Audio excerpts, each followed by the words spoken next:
ಇನ್ನೊಂದು ಬಾರಿ ಈ ರೀತಿ ಮಾತುಗಳಾಡಿದ್ರೆ ಈ ಸಭೆ ಮುಖಾಂತರ ನಾನು ನರೇಂದ್ರ ಮೋದಿ ಅವರು ಹೇಳಕ್ಕೆ ಇಷ್ಟಪಡ್ತೇನೆ. ಡಿ.ಕೆ. ಸುರೇಶ್, ವಿನಯ್ ಕುಲಕರ್ಣಿ ಇಂಥ ರಾಷ್ಟ್ರ ದ್ರೋಹಿಗಳು ದೇಶವನ್ನ ಛಿದ್ರ ಮಾಡ್ತೀವಿ ಅಂತ ಹೊರಡ್ತಾರಲ್ಲ, ಅವ್ರಿಗೆ ಗುಂಡಿಕ್ಕಿ ಕೊಲ್ಲಂತ ಕಾನೂನು ತನ್ನಿ. ಏನ್ ಅನ್ಕೊಂಡಿದ್ರಿ ಈ ದೇಶ ಅಂದ್ರೆ? ಸೊ ಕನ್ನಡದ ಪರ ಧ್ವನಿ ಎತ್ತಿದ್ದಕ್ಕೆ, ಕರ್ನಾಟಕದ ಪರ ಧ್ವನಿ ಎತ್ತಿದ್ದಕ್ಕೆ ನನ್ನನ್ನ ಗುಂಡಿಕ್ಕಿ ಕೊಲ್ಲಿ ಅಂತ ಹೇಳಿ ವರದಿಗಳು ಬರ್ತಾ ಇದೆ. ಸೊ ಬಡವರನ್ನ ಯಾಕೆ ಬಾವಿಗೆ ತಳ್ಳಿ ಆಟ ನೋಡ್ತೀರಿ? ತಾವು ಸಮಯ ಕೊಟ್ರೆ ಬೇರೆಯವರೆಲ್ಲ ಯಾಕೆ ಗುಂಡಿ ಕೊಲ್ಬೇಕು?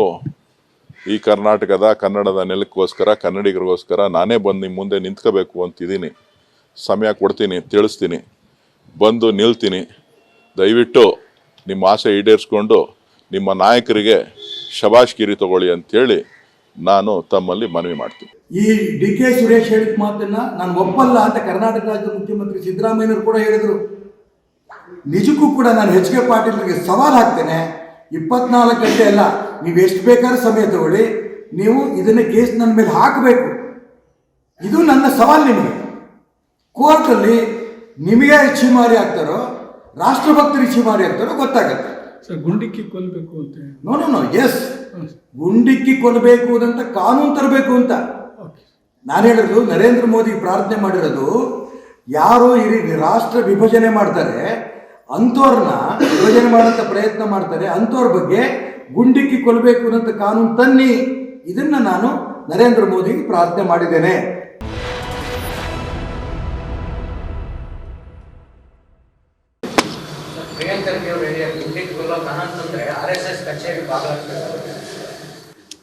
ಆ ಚಿಲ್ಲರೆ ಮಾತಿಗೆ, ಪ್ರಿಯಾಂಕಾ ಖರ್ಗೆ ಅಂತ ಚಿಲ್ಲರೆ ಮಾತಿಗೆ ನಾನು ಉತ್ತರ ಕೊಡಲ್ಲ. ಬಹಳ ಚಿಲ್ಲರೆ. ಯಾಕಂದರೆ ಅಂಥ AICC ಅಧ್ಯಕ್ಷ ಮಲ್ಲಿಕಾರ್ಜುನ್ ಖರ್ಗೆ ಅವರು ಬಹಳ ಒಳ್ಳೆ ರಾಜಕಾರಣಿ. ನಾನು ಅವ್ರ ಬಗ್ಗೆ ನಾನು ಅಭಿನಂದನೆ ಸಲ್ಲಿಸ್ತೇನೆ. ಅವ್ರು ತೊಗೊಂಡಿರೋಂಥ ರೋಲ್ ಬಗ್ಗೆ. ಕನ್ಯಾಕುಮಾರಿಯಿಂದ ಕಾಶ್ಮೀರ ತನಕನೂ ಕೂಡ ಈ ದೇಶ ಒಂದೇ ದೇಶ. ಅವ್ರು ಹೇಳಿರೋಂಥ ಮಾತನ್ನು ನಾನು ಸ್ವಾಗತ ಮಾಡ್ತೇನೆ. ಅಂಥ ಹೊಟ್ಟೆನಲ್ಲಿ ಇಂಥ ಹುಳ ಹುಟ್ಟಿದೆಯಲ್ಲ ಅನ್ನೋದು ನಂಗೆ ಬೇಸರ ಅಷ್ಟೇನೆ. ಅದಕ್ಕೆ ಉತ್ತರ ಕೊಡಲ್ಲ ನಾನು.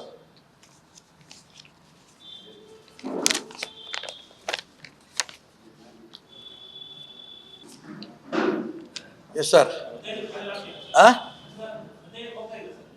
15ಕ್ಕ ನನ್ನ ಕಾನೂನು ಬದ್ಧ ಏನು ಮಾಡಬೇಕಾಗುತ್ತೆ ಮಾಡ್ತೀನಿ. ಅದಕ್ಕೇನು ಪ್ರತಿ ಅಕ್ಷರಕ್ಕೂ ನಿಮ್ಗೆ ಉತ್ತರ ಕೊಡ್ಬೇಕಾ? ಅವಶ್ಯಕತೆ ಇಲ್ಲಲ್ಲ. ನಾನು ಕಾನೂನುಬದ್ಧವಾಗಿ ನನಗಷ್ಟು ಇವತ್ತಿನ ತನಕ ಈ ಕಾಂಗ್ರೆಸ್ನವ್ರದ್ದು ವಿರುದ್ಧ ಸಾಕಷ್ಟು ಪ್ರಯತ್ನಗಳು ನಡೆಸಿದ್ದೇನೆ. ಕಾನೂನುಬದ್ಧವಾಗಿ ಏನೇನು ಬೇಕೋ ಅದನ್ನು ಮಾಡ್ತೇನೆ. ಇದರಲ್ಲಿ ಯಶಸ್ವಿ ಕೂಡ ಆಗ್ತೇನೆ. ಏನು ಬೇಕಾದ್ರೂ ನಾನು ಅದಕ್ಕೆ ಹೇಳಿದ್ನಲ್ಲ, ಕಾನೂನುಬದ್ಧವಾಗಿ ಏನು ಬೇಕೋ ಅದನ್ನ ಮಾಡ್ತೇನೆ. ನೋಡಿ, ಈಶ್ವರಪ್ಪ ಅವ್ರು ಏನು ಹೇಳಿದ್ದಾರೆ ನನಗೆ ಗೊತ್ತಿಲ್ಲ. ಆದರೆ ಅವರ ಸಂಸ್ಕೃತಿಯನ್ನು ಭಾಳ ಚೆನ್ನಾಗಿ ಎದ್ದು ತೋರಿಸ್ತಾ ಇದೆ. ಅವ್ರು ಹೇಳಿದ್ದೆಲ್ಲನೂ ಕೂಡ ಯಾರು ನಾನು ಹೇಳ್ದಂಗೆ ಅವರ ಮಾತಿಗೆ BJP-ಅವರೇ ಬೆಲೆ ಕೊಡ್ತಾ ಇಲ್ಲ ಅಂದರೆ ನಾವು ಯಾಕೆ ಕೊಡಬೇಕು? ಏನಾದರೂ ಬಾಯಿ ಪಡ್ಕೊಳ್ಳಿ, ಎಲ್ಲನ ಬಟ್ಟೆ ಹರ್ಕೊಳ್ಳಿ, ನನಗೇನು ಮಾಡೋದಿದೆ? ಜನರು ನಮ್ಗೆ ಆಶೀರ್ವಾದ ಮಾಡಿದ್ದಾರೆ. ಜನರ ಸೇವೆ ಮಾಡಬೇಕಾಗಿದೆ ಅಷ್ಟೇ. ಇಷ್ಟೇ ರಾಜಾರೋಷವಾಗಿ ದಯವಿಟ್ಟು ಹೋಗಿ ಕೇಂದ್ರ ಸರ್ಕಾರದ ಹತ್ರ ಗುಡುಗಿರಿ. ಕರ್ನಾಟಕದವರಿಗೆ, ಕನ್ನಡಿಗರಿಗೆ ಅನ್ಯಾಯ ಆಗ್ತಾ ಇದೆ, ಅದ್ರ ಬಗ್ಗೆ ಮಾತನಾಡಿ. ನಾನು ಕೆಟ್ಟ ಹುಳನೋ ಒಳ್ಳೆ ಹುಳನೋ ತೊಗೊಂಡು ನಿಮ್ಗೇನು ಮಾಡೋದಿದೆ? ನಮ್ಮ ತಂದೆ ತಾಯಿ ತಾನೇ ಸಂಭಾಳಿಸ್ತಾ ಇರೋದು. ನಮಗೆ ಚಿತ್ತಾಪುರ ಜನರು ತಾನೇ ಆಶೀರ್ವಾದ ಮಾಡ್ತಾ ಇರೋದು. ನಿಮ್ಗೆ ಯಾಕೆ ಆಶೀರ್ವಾದ ಮಾಡ್ತಾ ಇಲ್ಲ BJP-ಯವರು? ಅದು ಹೇಳಿ. ಇವರಿಗೆ ಪದೇ ಪದೇ ಚಟ ಆಗಿಬಿಟ್ಟಿದೆ. ಮಾನ್ಯ ಮುಖ್ಯಮಂತ್ರಿಗಳು ಹೇಳ್ತಾರಲ್ಲ, ಮೆದುಳಿಗೆ ನಾಲ್ಗೆ ಕನೆಕ್ಷನ್ ಇಲ್ಲ ಅಂತ ಪದೇ ಪದೇ ತೋರಿಸ್ತಾ ಇದ್ದಾರೆ. ನಿಮ್ಮ ಹಿರಿತನಕ್ಕೆ ಗೌರವ ಕೊಟ್ಟು ನೀವು ಮಾತಾಡ್ತಾ ಇದ್ದೀನಿ.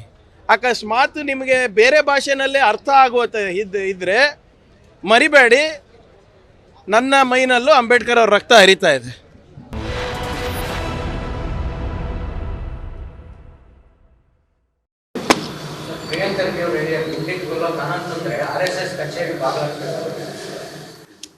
ಆ ಚಿಲ್ಲರೆ ಮಾತಿಗೆ, ಪ್ರಿಯಾಂಕಾ ಖರ್ಗೆ ಅಂತ ಚಿಲ್ಲರೆ ಮಾತಿಗೆ ನಾನು ಉತ್ತರ ಕೊಡಲ್ಲ.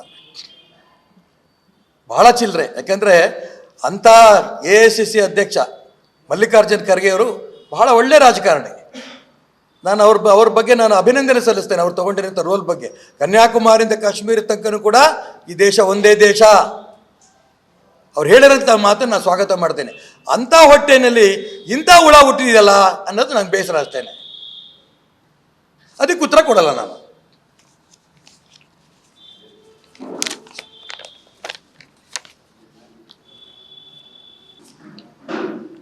Yes sir. 15ಕ್ಕ ನನ್ನ ಕಾನೂನು ಬದ್ಧ ಏನು ಮಾಡಬೇಕಾಗತ್ತೆ ಮಾಡ್ತೀನಿ. ಅದಕ್ಕೇನು ಪ್ರತಿ ಅಕ್ಷರಕ್ಕೂ ನಿಮ್ಗೆ ಉತ್ತರ ಕೊಡ್ಬೇಕಾ? ಅವಶ್ಯಕತೆ ಇಲ್ಲಲ್ಲ. ನಾನು ಕಾನೂನುಬದ್ಧವಾಗಿ ನನಗಷ್ಟು ಇವತ್ತಿನ ತನಕ ಈ ಕಾಂಗ್ರೆಸ್ನವ್ರದ್ದು ವಿರುದ್ಧ ಸಾಕಷ್ಟು ಪ್ರಯತ್ನಗಳು ನಡೆಸಿದ್ದೇನೆ.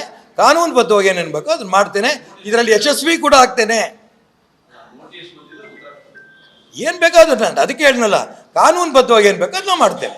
ನೋಡಿ, ಈಶ್ವರಪ್ಪ ಅವ್ರು ಏನು ಹೇಳಿದ್ದಾರೆ ನನಗೆ ಗೊತ್ತಿಲ್ಲ, ಆದರೆ ಅವರ ಸಂಸ್ಕೃತಿಯನ್ನು ಭಾಳ ಚೆನ್ನಾಗಿ ಎದ್ದು ತೋರಿಸ್ತಾ ಇದೆ.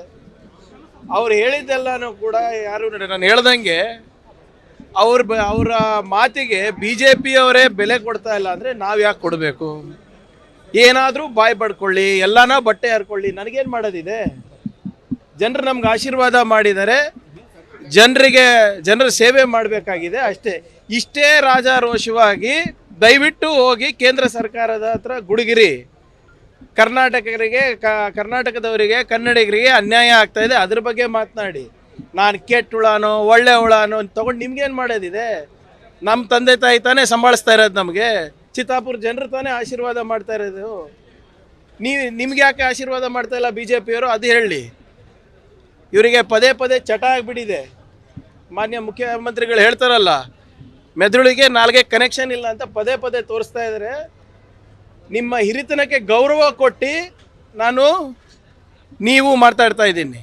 ಅಕಸ್ಮಾತ್ ನಿಮಗೆ ಬೇರೆ ಭಾಷೆನಲ್ಲೇ ಅರ್ಥ ಆಗುವಂತೆ ಇದ್ದರೆ ಮರಿಬೇಡಿ, ನನ್ನ ಮೈನಲ್ಲೂ ಅಂಬೇಡ್ಕರ್ ಅವ್ರ ರಕ್ತ ಹರಿತಾ ಇದೆ.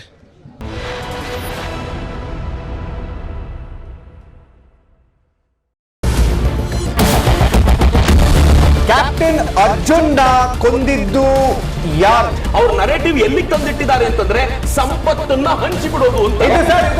ಇದು ಸ್ಟುಡಿಯೋ ಟಿಪ್ಪು ಜಯಂತಿ ಮಾಡಕ್ಕೆ ಅವ್ರಿಗೆ ಖಂಡಿಸಿದ್ರು. Very nice. ಯಾರು ತಪ್ಪು ಮಾಡಿರೋದಿಲ್ಲಿ? ಓಲೈಕೆ ಹೇಳಿಕೆ ಇದು ಅಂತ ಹೇಳಿ ಯಾಕೆ ಪರಿಗಣಿಸಬಾರದು? ವೇದಿಕೆ ಇದು ಫೋಟೋ ಎಲ್ರಿಗೂ ಒಂದು ಟೈಮ್. ನಿಮ್ಮ ಸಮಯ ಮುಗಿದಿದೆ. ಅವ್ರು ಹೇಳಕ್ಕಿಂತ ಮುಂಚೆನೆ ಹೇಗೆ ಪ್ರತಾಪ್ ಸಿಂಹ ಪಾಸ್ ಕೊಟ್ಟಿದಂತ ಆಗ್ಲಿ ಡಿಕ್ಲೇರ್ ಆಗೋಗಿತ್ತು ಅಂತ ನನಗೊಂದು ಡೌಟ್ ಬಂತು. ಸಾಕು ನಿಲ್ಸಿ.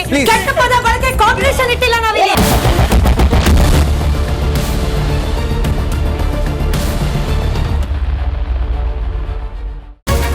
ರಿಪಬ್ಲಿಕ್ ವರ್ಡ್ ಆಪ್ ಇದು ಕೇವಲ ಅಪ್ಲಿಕೇಶನ್ ಅಲ್ಲ, ಸಮಗ್ರ ಸುದ್ದಿಗಳ ಸಂಪರ್ಕ ಮಾರ್ಗಕ್ಕೆ ಕ್ರಾಂತಿಕಾರಿ ಬದಲಾವಣೆ. ರಿಪಬ್ಲಿಕ್ ವರ್ಡ್ ಆಪ್ ಕೇವಲ ಸುದ್ದಿ ಅಪ್ಲಿಕೇಶನ್ ಪರಿಚಯಿಸ್ತಾ ಇಲ್ಲ, ಬದಲಾಗಿ ಡಿಜಿಟಲ್ ಸುದ್ದಿ ಬಳಕೆಯ ಹೊಸ ಯುಗಕ್ಕೆ ನಾಂದಿ ಹಾಡ್ತಾ ಇದೆ. ಇದೊಂದು ಬ್ರೇಕಿಂಗ್ ನ್ಯೂಸ್, ಪ್ರಭಾವಶಾಲಿ ಕಾರ್ಯಕ್ರಮಗಳಿಗೆ ಗಟ್ಟಿಯಾದ ನ್ಯೂಸ್. ಇಲ್ಲಿ ಕೇವಲ ತಾಜಾ ಸುದ್ದಿ, ಅದರ ನೇರ ಪ್ರಸಾರ ಮತ್ತು ಚರ್ಚೆಗಳಿಗೆ ಮಾತ್ರ ಅವಕಾಶ. ರಿಪಬ್ಲಿಕ್ ವರ್ಲ್ಡ್ ಆಪ್ ಡೌನ್ಲೋಡ್ ಮಾಡಿಕೊಳ್ಳಿ. ಗೂಗಲ್ ಪ್ಲೇ ಸ್ಟೋರ್ ಮತ್ತು ಆಪಲ್ ಆಪ್ ಸ್ಟೋರ್ನಲ್ಲಿ ಲಭ್ಯವಿದೆ.